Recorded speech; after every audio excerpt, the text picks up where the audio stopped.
Obviously, very excited to still be playing and the opportunities that are in front of us. I guess, it's probably appropriate right now, timing to just thank our fans that have kind of been along with us with this journey, and how they support us this past weekend. It's once again doesn't surprise me, but it's to have a full house on a weekday at 1 o'clock was awfully special on Friday, and just to be here on Saturday, and it didn't seem like the fans ever wanted to leave after the match on Saturday. And my understanding, there's a huge contingent of people that are heading this weekend to Pittsburgh, and the bandwagon's not full yet. We'll accept as many people that want to follow and make the trek out there as possible. So we're really appreciative of their support, and we're excited about what's in front of us.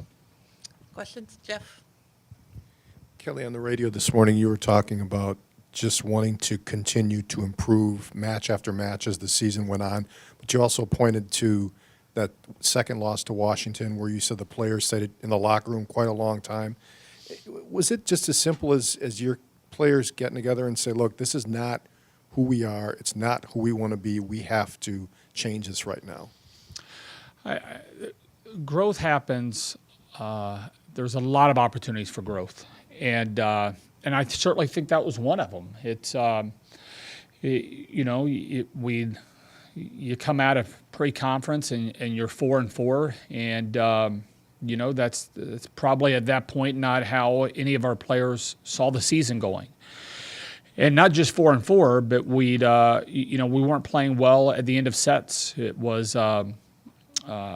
We weren't closing sets out the right way. There was, I think we lacked toughness, and the confidence, I think, was probably a little bit shaken. And there's probably sometimes there becomes time that it's not about what a coach says. You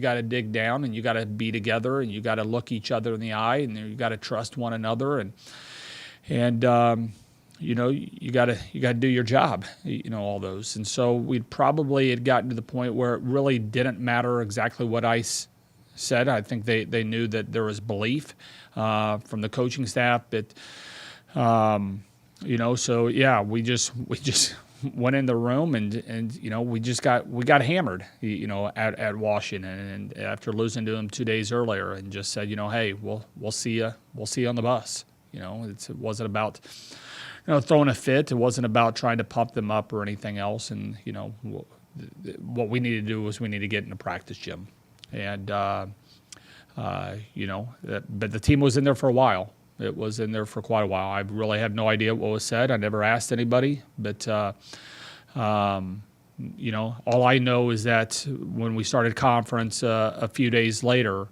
they certainly seemed like a different team. And not that it was bad, but there was a stronger determination that we've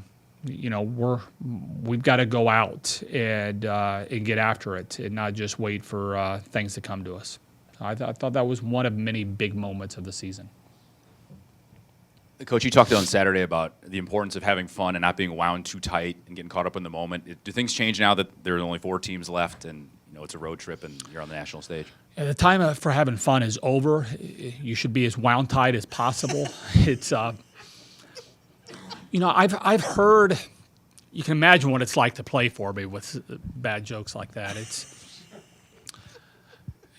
I've heard from, I think, just about every single player that has played for me here at Wisconsin. And I've heard from a lot of players that played for me at Dayton and Albany. And the same message is coming across from person after person, is make sure that you're enjoying the moment. Make sure that the players understand that this should be fun. The fun should be the overriding feeling right here. Competitiveness isn't ever going to leave. They're competitors to their core, but sometimes you get so locked into the competition that you forget that, man, these moments are special, and and to have fun. And personally, I think our team plays better when there's a looseness about them, when there's a when they're living in the moment, they're not worrying about anything else, and they're just having some fun. So, but with this team, sometimes they need a reminder that this is supposed to be fun. And yeah, there you have it. Kelly, a lot of the players' faces have changed, but is there anything that you can say you learned from a previous trip to the Final Four that you can share with them, whether it's, blocking out all the outside noise or whatever it is? Because at this point, it's not the same as a regular season game. Yes and no. It's I think we rely on our routine certainly, and and that gives you confidence when you get into matches like this. But it's you can't treat it any bigger than what it is. We'll be out there a couple days early, and there'll be some opportunities for us to get in there and practice, and we'll watch film, and that'll be just like what it is, at any other for any other match. But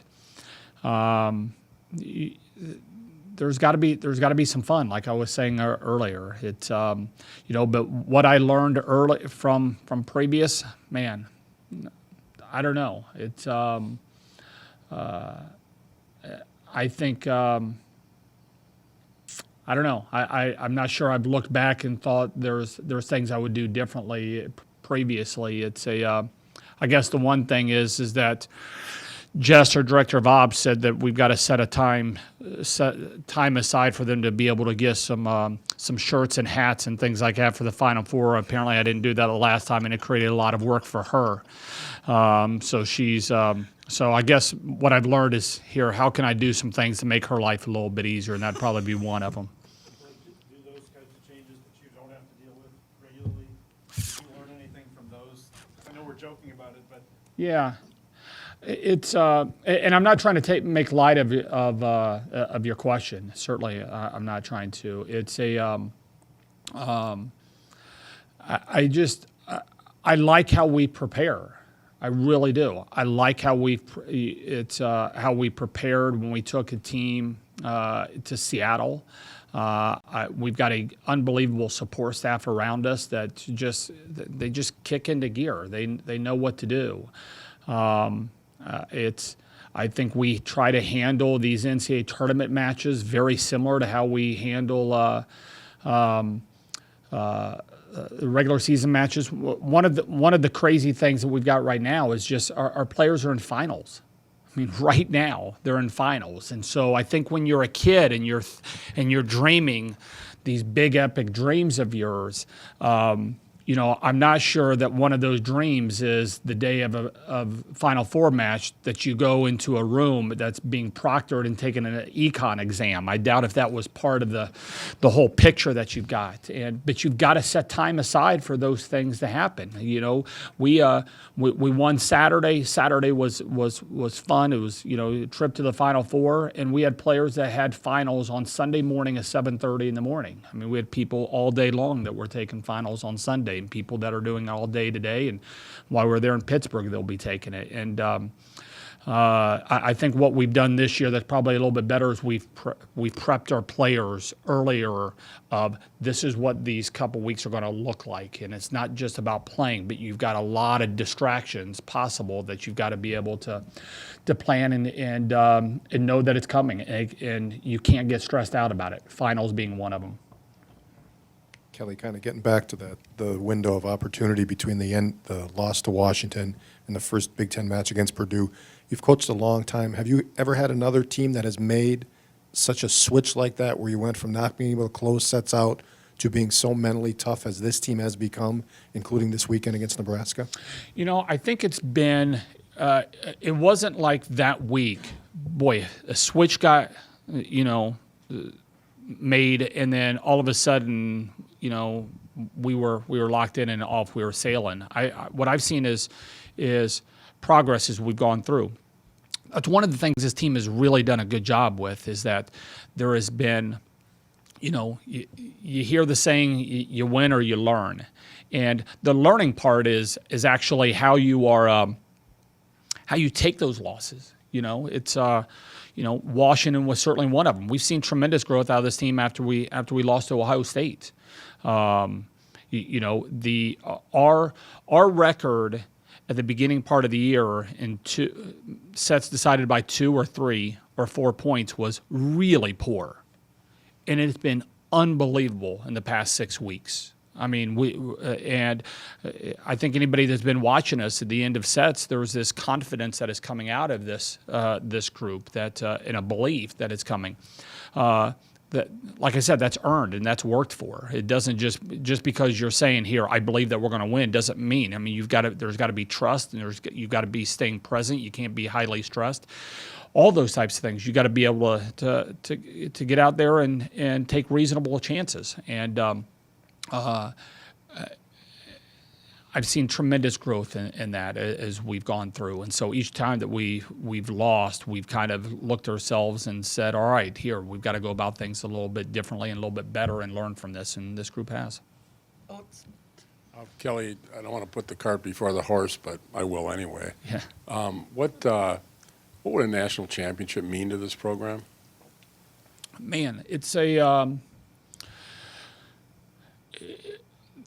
would mean, the fan base, it's, man, they're hungry. They're ready.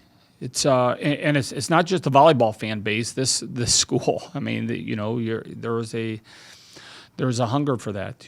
That's that field house is done, has been a part of a lot of really, really cool things. And it could certainly use a volleyball national championship to go along with some of those boxing championship ones that are hung up there. And the alums, it's I'm hearing from alums right now that I never coached. That are all making the trek to Pittsburgh. And and certainly you're wanting that for the players. It's, you're wanting them to be able to experience that and to be there when the confetti is falling. But I think it means a lot, but I think more importantly, you're wanting them to stay locked in, stay present, enjoy what we're doing, and that stuff will kind of take care of itself. But it's a huge goal. I mean, it certainly is. It's definitely a huge goal. And there's been 10 programs in our sport that have won a national championship, only 10,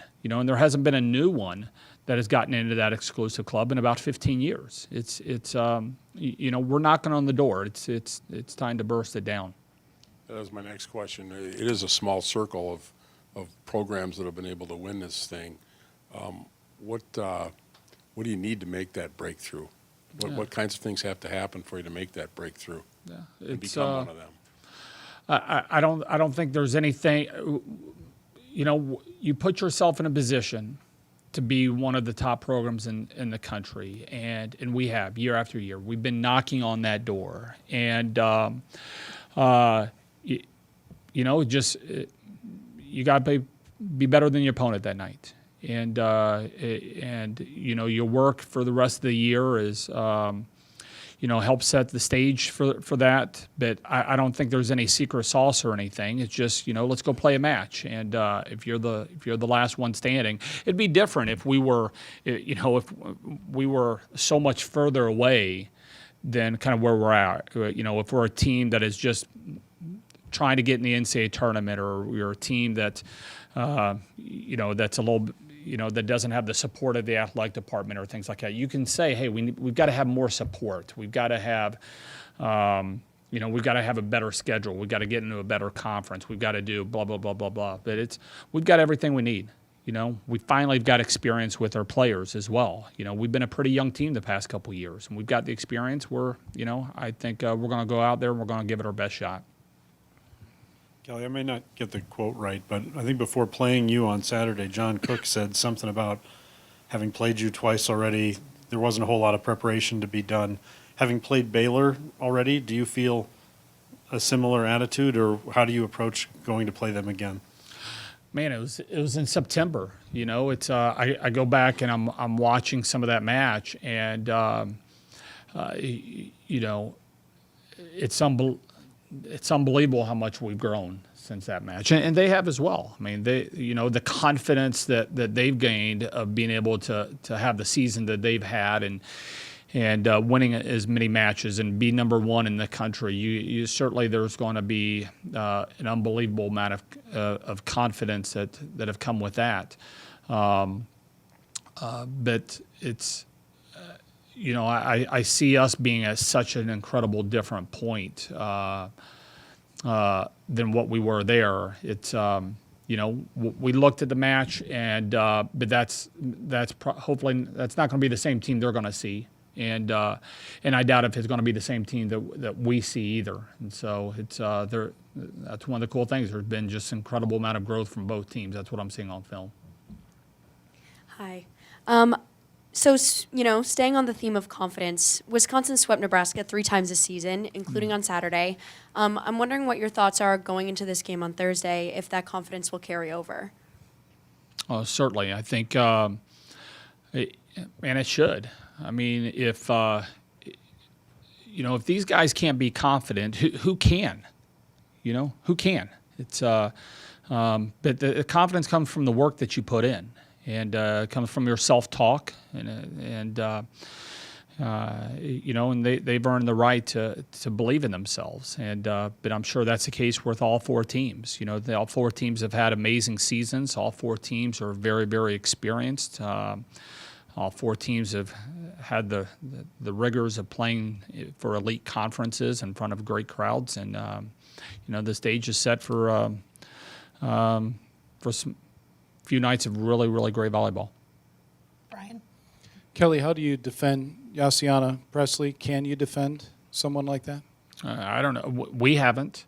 We played her twice, and she's had a field day against us. And not a lot of teams can slow her down. It's very possible that later on this week she's the National Player of the Year. I mean, that's certainly possible. But she's talented. She's really, really gifted. But it's not just her. They've got a very veteran lineup. Their setter does a really good job of distributing. Their middle, they've got a middle that she just might be the anchor of that team.